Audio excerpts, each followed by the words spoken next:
Sa atin po mga local government official, bawal na po ang online gambling.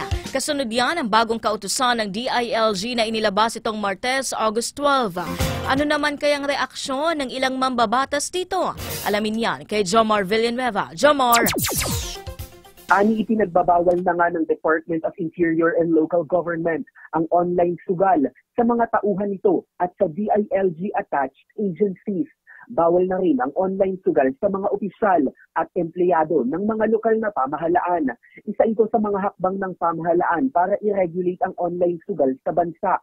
Ayon sa Memorandum Circular 2025-082 ng DILG, nasisira ang tiwala ng publiko sa mga public servants na gumagamit ng online sugal.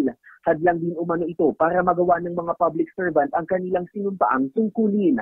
Haharap sa kasong administratibo at kriminal ang mga kawani ng DILG at local government officials and employees na mapapatunayang gumagamit ng online sugal.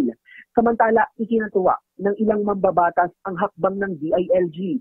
Para kay Senator Joel Villanueva, nasa tamang direksyon ang ahensya sa pagbabawal sa online gambling sa mga elected at appointed officials. Nanawagan din si Villanueva sa Civil Service Commission na ipagbawal ang online sugal sa lahat ng civil servants. Ayon naman kay CIVAC Representative Brother Eddie Villanueva, dapat na manindigan ang Administrasyong Marcos Jr. at ipatupad ang total ban ng online gambling sa bansa. Jomar Villanueva, Newsline.